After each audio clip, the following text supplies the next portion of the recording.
आज की वीडियो में शुगर के मरीज़ों के लिए एक ऐसा आइडिया बताऊंगी कि 100% उनकी जो शुगर है वो नॉर्मल रहेगी इंशाल्लाह। इसके अलावा बहुत ही यूज़फुल और डेली लाइफ में काम आने वाली बहुत सी किचन टिप्स, बहुत सारे होम आइडियाज़ हैं जो कि आपको आज की वीडियो में देखने को मिलेंगे। वीडियो स्किप किए बिना मुकम्मल वॉच करें ताकि आपको हर टिप का जो है वो बहुत अच्छे से पता चले। वीडियो स्टार्ट करते हैं। अस्सलाम वालेकुम माय यूट्यूब फैमिली, कैसे हैं आप सब लोग। सबसे पहली टिप जो कि मैं आज आपको बताऊंगी वो बहुत ही काम आने वाली और बहुत ज़बरदस्त किस्म की है और पैसे बचाने वाली टिप है। तो वो ये है कि इस तरह की जो जाली है ना वो अब शॉपर जिस तरह बंद हो चुकी है, इस तरह की जाली में सब्ज़ी डाल के हम लेके आते हैं और ये बहुत ही काम आने वाली है। एक साइड से ये बंद होती है, एक साइड से ये ओपन होती है और इसमें जो सब्ज़ी है ना वो होती है। जब हम सब्ज़ी निकाल लेते हैं तो ये बिल्कुल भी फेंकने वाली नहीं है, ये हमारे बहुत सारे काम आती है। मैं तो इनसे बहुत से काम लेती हूँ। सबसे पहला आइडिया मैं आपको ये देती हूँ कि जो छोटे छोटे पीस साबुन के बच जाते हैं, जो कि वेस्ट होते रहते हैं, बिल्कुल भी इस्तेमाल में नहीं होते हैं, वो आप ले लें। जितने भी आपके पास बचे हुए हैं उसको ना इस तरह जाली में आपने डाल लेना है और अच्छी तरह आपने गिरा लगा लेनी है। जिस तरह हम नहाने के लिए अलग से लोफा इस्तेमाल करते हैं, तो वो ज़बरदस्त किस्म की आइडिया और मैं टिप बताने लगी हूँ कि आपको अलहदा से लोफा इस्तेमाल करने की ज़रूरत नहीं पड़ेगी। इस तरह से आप गिरा लगा लें और ये आप अपने वाशरूम में रखें, नहाते हुए इस्तेमाल करें। आपके हाथ से फिसलेगा नहीं, गिरेगा नहीं। इसके अलावा आप सिंक के पास रख लें। बर्तन धोने के बाद आप अपने हाथों को अच्छे से वॉश कर सकते हैं। ये देख लें माशाल्लाह थोड़े से साबुन के साथ जो है ना वो इतनी ज़्यादा झाग हो गई है और मेरे हाथ जो है ना वो साफ़ सुथरे हो गए हैं। तो इस तरह मैं इसे बिल्कुल भी ज़ाया नहीं करूँगी, इन टुकड़ों को बिल्कुल वेस्ट नहीं करूँगी। इस तरह मैं इसे जाली में डाल के बांध के रख लूँगी। आप अपने वाशरूम में रख सकते हैं। इसके अलावा आप किचन सिंक के पास रखेंगे, मैं इसे सिंक के पास रख रही हूँ। बर्तन धोने के बाद जो है ना मैं अच्छे से इनसे अपने हाथ साफ़ कर सकती हूँ। उम्मीद करती हूँ मेरी ये वाली टिप, ये वाला आइडिया आपको पसंद आया होगा। इस तरह आप अपने टूटी के पास भी रख सकते हैं। इसके अलावा अगर आपके पास कोई कील है तो उस पर लटका लें। उसका फ़ायदा ये होगा कि बिल्कुल भी साबुन आपका ज़ाया नहीं होगा, बिल्कुल भी जो है ना वो वेस्ट नहीं होगा, इस तरह महफूज रहेगा। जब भी आप इस्तेमाल करेंगे उतार के आप इस्तेमाल करके यहीं पर लटका सकते हैं। नेक्स्ट आइडिया ये है कि ये मेरी रज़ाई है, ये सेट के साथ किया और इसके ऊपर बिल्कुल भी इसे धोना बहुत मुश्किल है। इसके अंदर रज़ाई और इसके ऊपर कोई एक्स्ट्रा कवर मैंने नहीं रखा और ये देखिए ये इसके जो स्टिच हुई है और अगर हमने इसे धोना है, वॉश करना है तो ये मुकम्मल ही धुलेगी। ये मैं उतार के नहीं धो सकती हूँ और ये मुझे बहुत ज़्यादा मसला था। तो आज मैं अपनी अम्मी के पास आई हुई हूँ छुट्टियाँ गुजारने के लिए, तो सोचा अपनी रज़ाई भी साथ ही ले आई हूँ कि मैं इसका भी कोई जुगाड़ बना लेती हूँ। तो अब ये मैं सारा जो इसकी जो स्टिचिंग हुई है ना वो उधेड़ दूँगी, इसके बहिए सारे, और इससे जो है ना वो नए सिरे से रिपेयर करूँगी। सारे जो इसके टांग के अंदर लगे हुए थे ना वो मैंने एक ही सिलाई खोली और मेरी सारी आसानी के साथ खुल गई है। और ये इसके अंदर रज़ाई है, ये निकला इसकी जो रुई है और क्या इसे कहते हैं, पॉलिस्टर है। और इतना ये गर्म होता है और इतनी ये हल्की सी लेयर इसके अंदर थी ना, और ये बहुत ज़बरदस्त रज़ाई है। सर्दियों में बिल्कुल भी हमें सर्दी फील नहीं होती है। और ये कॉटन का कवर है जो कि मैंने इसका रेडीमेड ही लिया है और इसके साइज़ का थोड़ा बड़ा था, लेकिन मैंने ये टांकों के साथ जो है ना वो कवर करवा लिया है। और ये मेरी अम्मी की काम वाली हैं, उनसे मैंने कहा कि आप मुझे इसमें डोरे डाल दें। पूरी रज़ाई में डोरे डालने के बाद जो है आप उसका कवर जो है वो मैंने वॉश करके इसके ऊपर चढ़ा दिया है। तो अब मेरी रज़ाई जो है वो महफूज हो गई है। जब भी मुझे लगेगा कि थोड़ी गंदी हो रही है तो उसका कवर उतार के आसानी के साथ धुल सकता है। तो इस तरीके से मैंने अपनी रज़ाई जो है ना उसे मैंने रिपेयर कर लिया और बिल्कुल इसमें 1 घंटा लगा था और उसके बाद मेरी रज़ाई बिल्कुल ज़बरदस्त किस्म की रेडी हो चुकी है।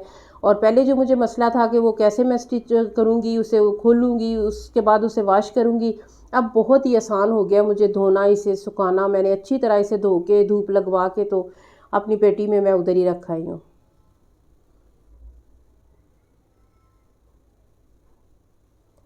नेक्स्ट आइडिया की तरफ चलते हैं। जैसे मैंने आपको बताया कि इस तरह की जाली जो है इसमें सब्जियां आती हैं और ये मैं बिल्कुल भी वेस्ट नहीं करती हूँ, मैं इन्हें अपने घर में इस्तेमाल कर लेती हूँ। और ये जो बंद साइड है ना वो मैंने काट दी है क्योंकि मुझे ये दोनों साइड से ओपन चाहिए। हाथों की मदद से खींच के इसे ज़रा खुला कर लें। कोई भी चीज़ ज़ाया नहीं जाती है, हर चीज़ का जो है ना दिमाग लगा के उसे किसी ना किसी इस्तेमाल में ले आए तो हमारे बहुत सारे पैसे बचते हैं, हमारा टाइम बचता है और हमारी जो है ना घर की चीज़ जो वेस्ट होती है वो हमारी किसी ना किसी काम में आ जाती है। अब मैं इसे अच्छी तरह करके ये दो जालियाँ जिन्हें मैं फ़ोल्ड करके ना तो इनका एक मैं ऑर्गेनाइज़र बनाऊंगी जो कि मुझे बहुत ज़्यादा काम आएगा। और इतना कुछ ज़बरदस्त ये ऑर्गेनाइज़र बन के रेडी हुआ है ना, इसे दोनों तरफ से फ़ोल्ड करके ना और इसे एक छोटी सी पॉकेट नुमा चीज़ आपने बना लेना है।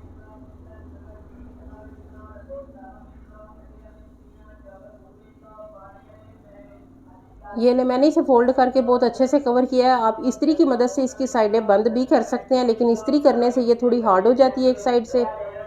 मुझे ये बेहतर लगा कि मैं इसे चारों साइड से सिलाई लगा लूँ। तो ये जो मैंने पॉकेट सी रेडी की है ना, उससे मैंने चारों साइड से सिलाई लगा लेनी है। उसके बाद क्या करना है इसका, आप देखते रहिए।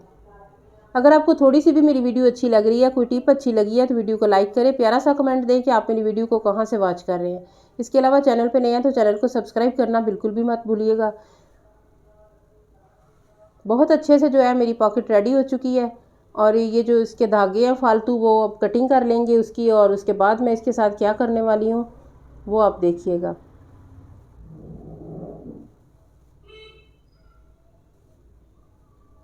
बर्तन धोने के लिए हम जो स्पंज लेके आते हैं वो बहुत सारे जो है छोटे से छोटा भी लेंगे तो आप वो आपको पैसों से ही मिलेगा।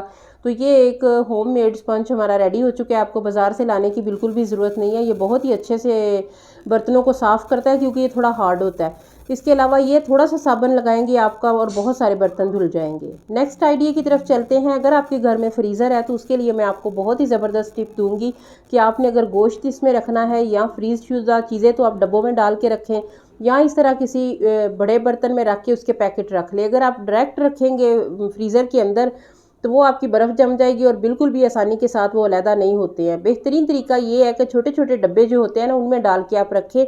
जिस पैकेट की ज़रूरत है, जिस डब्बे की, आप वो निकाल लें और इस्तेमाल कर लें। अगर आप वैसे रख देंगे तो आपको बहुत ही मुश्किल का सामना करना पड़ेगा। अब हमारी हासिल ख़ास जो आइडिया है, जो टिप है, वो ये है कि आजकल जो है घर घर में कोई घर ऐसा है ही नहीं जहाँ पे शुगर का मरीज़ ना हो। तो अल्लाह ताला ने बहुत सारे जो फ्रूट बनाए हैं, हर फ्रूट में कोई ना कोई क्वालिटी रखी है। अब सेब है, वो आयरन का ख़जाना है। जब कोई बीमार होता है हमारा बुज़ुर्ग, हमारे बच्चे, तो हम उन्हें सेब ला के देते हैं क्योंकि वो बहुत सेहत बख्श होते हैं। इसके अलावा जो केला है उसकी अपनी अफादियत है, आड़ू है उसकी अपनी, आलू बुखारा जो है वो, जिस तरह कोई फ्रूट्स होते हैं ना खून बनाने वाले, कोई होते हैं बीमारों को ठीक करने वाले, कोई होते हैं वैसे बच्चों के लिए, बड़ों के लिए। तो ये है कि ये जो जामुन है ना, इसमें अल्लाह ताला ने जो रखी है ना, ये मैदे के मरीज़ों के लिए ज़बरदस्त है। इसके अलावा शुगर के मरीज़ों के लिए जो है ना, ये बहुत ही ज़बरदस्त किस्म का फ्रूट है। इससे आपका शुगर लेवल जो है वो बिल्कुल नॉर्मल हो जाएगा। आप पहले अपनी शुगर चेक कर ले और जूस पीने के 1 घंटे बाद आप अपनी शुगर चेक करें तो आपको हैरत अंगेज़ रिज़ल्ट मिलेंगे।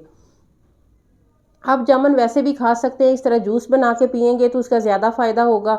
अगर आपको शुगर नहीं है तो आप इसमें थोड़ी सी चीनी डाल लेंगे, खट्टा मीठा रेडी होगा। मैंने इसमें सिर्फ काला नमक थोड़ा सा डाला है। अगर आपको पुदीने का फ्लेवर पसंद है तो आप उसके 2-4 पत्ते वो भी डाल सकते हैं। इसे पानी हाफ ग्लास डाला और उससे अच्छी तरह ब्लेंड कर लेना। उसके बाद जो है ना, फिर आपने इसका ये सारा पल्प जो है वो छलनी में डाल के अच्छे से चम्मच के साथ इसे छान लेना है। बहुत अच्छी से सारा जूस इसका निकाल लें। और ये इतना कुछ ज़बरदस्त शुगर के मरीज़ों के लिए, आपकी शुगर जितनी भी हाई है ना, आपकी नॉर्मल हो जाएगी। इसके अलावा बहुत ही जल्द मैं आपको इसकी गुठलियों का बताऊंगी कि वो भी शुगर के लिए बहुत ज़बरदस्त है और इफ़ेक्टिव है, वो भी मैं आपको बना के दिखाऊंगी।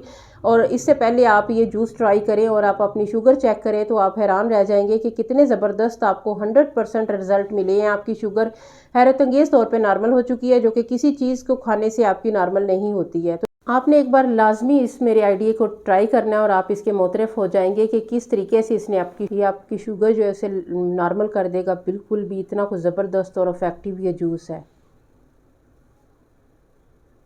वैसे भी आप जामुन खा सकते हैं, लेकिन ये जो है ना, ये बहुत सारे जामुन का, एक प्लेट जामुन थी जिसका ये जूस रेडी हुआ है, तो ये ज़्यादा असर करेगा। और अगर जिसे मैदे का नुक्स है ना, तो मैदे के लिए भी ये बहुत ही ज़बरदस्त होता है। जिनका जिस्म गर्मी वाला है, आजकल गर्मी दाने पित्त वगैरह, तो उससे भी ये बहुत ज़्यादा फ़ायदा देगा क्योंकि ये इसकी तासीर ठंडी और खुश्क होती है, इसलिए ये गर्मी वालों के लिए भी बहुत ज़्यादा फ़ायदेमंद है। सबसे ज़्यादा ये शुगर वालों को फ़ायदा देता है, मैदे वालों को फ़ायदा देता है। गर्मी का जिस्म है जिसका, उसे भी ये बहुत ज़्यादा फ़ायदा देगा। आपने क्यूब डाल लेने हैं ग्लास में, उसके बाद ये जूस डाल लें और ठंडा करके जो है ना, आप इसमें एक लेमन भी डाल सकते हैं, पुदीने के पत्ते डाल सकते हैं, जिस तरीके से आपको पसंद हो।